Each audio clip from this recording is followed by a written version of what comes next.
Hello everyone, मैं are Shekhawat DCM class के digital platform पे एक बार फिर से आपका स्वागत करता हूं। आज हम यूनिवर्सिटी ऑफ राजस्थान के एग्ज़ाम 2023 के लिए बीबीए पार्ट थर्ड, जिसमें आप जानते हैं केवल एक ही न्यूमेरिकल सब्जेक्ट है, कॉस्ट एंड मैनेजमेंट अकाउंटिंग। इसके इम्पॉर्टेंट क्वेश्चंस या इम्पॉर्टेंट चैप्टर्स कौन कौन से हो सकते हैं, साथ में लास्ट ईयर का जो पेपर था वो कैसा आया था वो हम दिखाएंगे।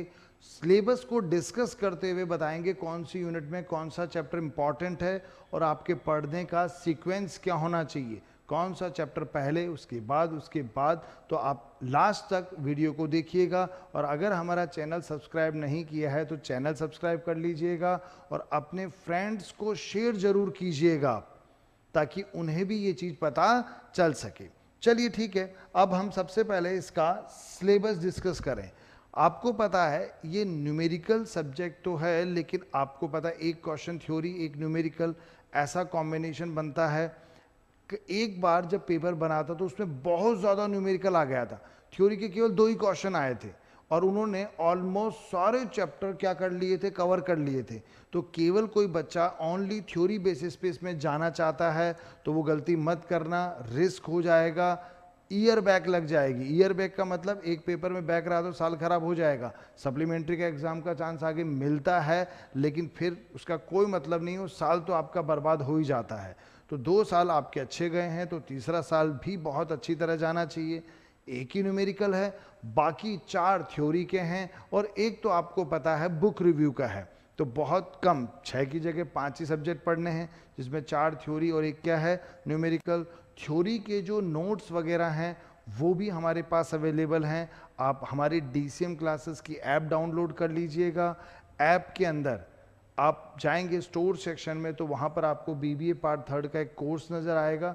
वहाँ न्यूमेरिकल इसके तो सारे वीडियोस अवेलेबल हैं, थ्योरी के नोट्स वगैरह सारे अवेलेबल हैं। बाकी और कोई कुछ जानना हो तो आप हमें कॉल या व्हाट्सअप कर सकते हैं।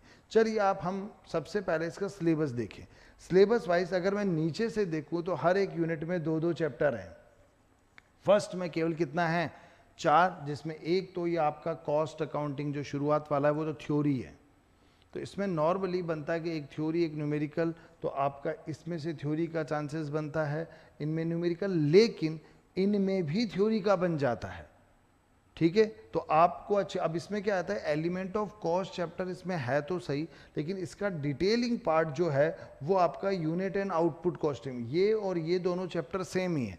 यहाँ पर क्या है, आपको शॉर्ट में दे रखा है और यहाँ पर आपको जो है लेंथी दिया हुआ है, मतलब डिटेल में दिया हुआ है।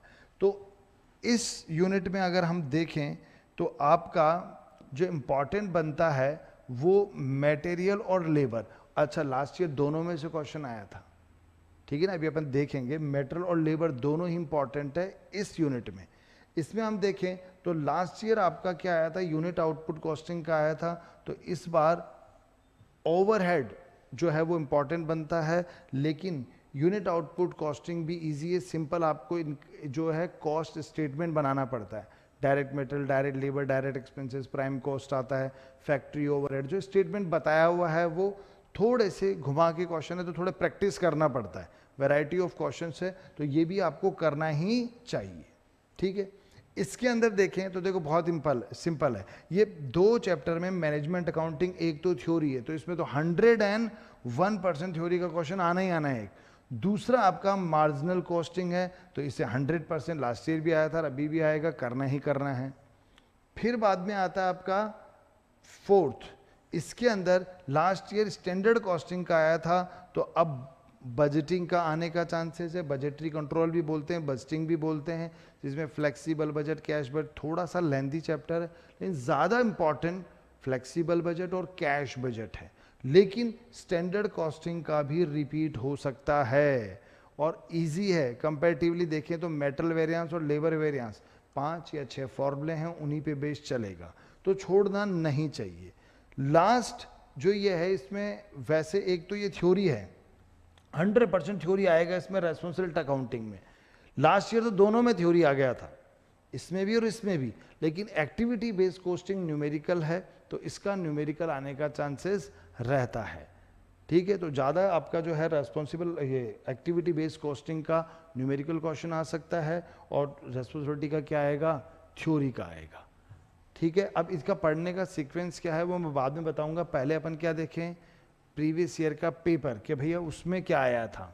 चलो देखो, ये एग्जाम 2022 का आपका पेपर है। हर एक यूनिट में आपको पता है 2 क्वेश्चन आते हैं, और 2 में से अपने को क्या करना होता है, 1 अटेंड करना होता है। चलिए सबसे पहले ये देखिए, फर्स्ट यूनिट जो है उसमें फर्स्ट क्वेश्चन तो थ्योरी का आया था, एक तो differentiate between financial and cost accounting, और उसी में दूसरा पार्ट दे दिया उन्होंने, distinguish between normal and abnormal idle time, ये लेबर कॉस्ट का दे दिया इन्होंने। तो केवल फर्स्ट चैप्टर पढ़ने से ही काम नहीं होगा कि भाई थ्योरी का फर्स्ट वाला पढ़ लिया सारा काम हो, ऐसे घुमा के क्वेश्चन, तो 10-10 नंबर के 2 क्वेश्चन दे दिए। एक फिर ये वाला जो आपका है इसका अल्टरनेटिव क्वेश्चन, उसमें भी 2 क्वेश्चन दे दिए।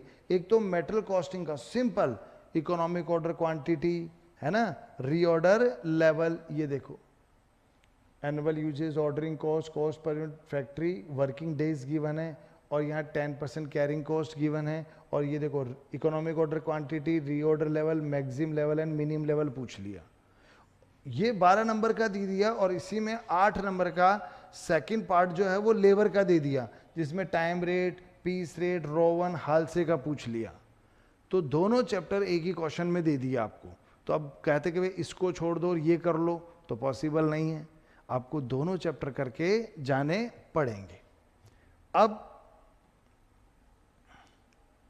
बात आती है आपके सेकेंड यूनिट की, जिसमें मैंने कहा ओवरहेड का लास्ट ईयर क्या आया था भाई, थ्योरी क्वेश्चन आया था। तो अब इस बार आने का क्या है, न्यूमेरिकल चांसेस है, और यूनिट आउटपुट कॉस्टिंग का न्यूमेरिकल का क्वेश्चन आया था, जिसमें आपको सिंपल एक्सपेंसेस गिवन थे, ठीक है, और आपको स्टेटमेंट बनाना था। ये एज इट इज क्वेश्चन करवाए हुए हैं भाई आपके। अब फिर third, explain the significance limit of management accounting. तो थर्ड में तो मैंने क्या कहा था, पहला चैप्टर जो है वो तो आपका थ्योरी है मैनेजमेंट अकाउंटिंग का, तो उसमें से थ्योरी आएगा ही आएगा। दूसरा वाला जो है वो आपके मार्जिनल कॉस्टिंग का है, एप्लीकेशन ऑफ मार्जिनल कॉस्टिंग का, तो उसमें से ये क्वेश्चन आया हुआ आपके न्यूमेरिकल का, जिसमें की फैक्टर के क्वेश्चंस मैंने कराए थे कुछ। देखो आपके पर यहाँ पर लिमिटेड फैक्टर का क्वेश्चन होगा ये,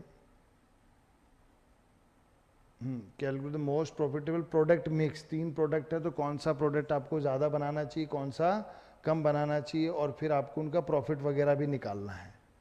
ब्रेक इवन भी पूछा है, ठीक है, तो ये सब कुछ करवा रखे हैं। फिर उसके बाद फोर्थ, ये आपके स्टैंडर्ड कॉस्टिंग का क्वेश्चन आया था, स्टैंडर्ड कॉस्टिंग का क्वेश्चन आया था। और बजट, ये देखो what do you mean by flexible budget and how it differ from flexible fixed budget, fixed budget से वो कैसे अलग है। तो इसका इस बार अब न्यूमेरिकल का चांसेस बनता है फिक्स्ड एंड फ्लेक्सिबल बजट का, साथ में इसमें कैश बजट भी होता है, वो भी इंपॉर्टेंट है। फिर लास्ट यूनिट देखो, मैंने कहा था दोनों थ्योरी आए थे लास्ट ईयर, लेकिन अब एक्टिविटी बेस्ड कॉस्टिंग का न्यूमेरिकल आ सकता है। तो एक तो discuss various stage related to the designing of the activity based costing. तो अब अगर किसी ने न्यूमेरिकल जो पोर्शन पढ़ रखा है तो उसमें भी वो स्टेज बता सकता है, मन से एग्जाम्पल बना के सॉल्व कर सकता है। अगर उसने कोई एग्जाम्पल सॉल्व कर रखा है तो मन से बनाया उसने और स्टेप फॉलो करके बता दिया। एक ये what is the responsibility accounting system, distance between the cost centre, profit centre और इन्वेस्टमेंट सेंटर, इसका वापस थ्योरी का ही आने का चांसेस बनता है। अब मैं आपको इसके बेसिस पे सीक्वेंस बताता हूँ कि भाई आप कैसे पढ़ें। देखो स्टार्ट जो मैं कहूँगा वो तो आप शुरुआत से ही करना। आप पहला ये जो एलिमेंट ऑफ कॉस्ट है इसे पढ़ना। हालांकि ये क्या है, कॉस्ट अकाउंटिंग का बेसिक है, ये जब पढ़ोगे तो ये साथ साथ चीज़ें होती है, तो ये तो एक बेसिक सबसे पहले स्टार्ट यहीं से करना चाहिए। फिर आपका मटेरियल कॉस्ट जो है ये पढ़ें। अब इसमें भी 2 पोर्शन है, एक तो जैसे last year economic order quantity, reorder level, maximum level वो आ गया। एक दूसरा पोर्शन है जिसमें valuation and issue of material है, जिसमें FIFO, first in first out, LIFO, last in first out, ये जो चीज़ें हैं वो उसके अंदर दी हुई हैं। तो इस बार क्या है कि फीफो लीफो का क्वेश्चन आने का चांसेस क्या बनेगा ज़्यादा, तो वो अच्छी तरह से करना भाई मेटल वाले में। और लेबर वाला जो चैप्टर है वो थोड़ा सा कंफ्यूज करता है, अलग अलग टाइप्स ऑफ क्वेश्चन है।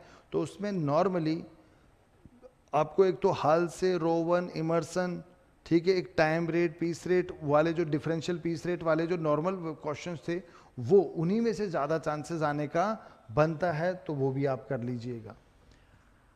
इसके बाद आप चाहें तो सबसे पहले एक तो एक्टिविटी बेस कॉस्टिंग कर लेना, एक्टिविटी बेस कॉस्टिंग ABC, ये वाला, कि छोटा सा चैप्टर है और इसमें आने का चांसेस ज़्यादा बनता है। फिर इसके बाद आप ये वाला जो आपका है पोर्शन, जिसके अंदर एक तो स्टैंडर्ड कॉस्टिंग है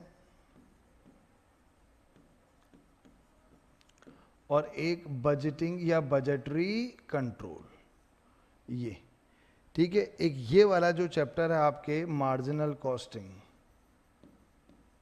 इसमें तो आएगा ही आएगा, ठीक है। फिर आप ये ओवरहेड और ये भी पढ़ सकते हैं, और ओवरहेड का इस बार ज़्यादा चांसेस है भाई, ठीक है। और यूनिट और आउटपुट कॉस्ट, तो छोड़ने लायक तो कोई चैप्टर है नहीं।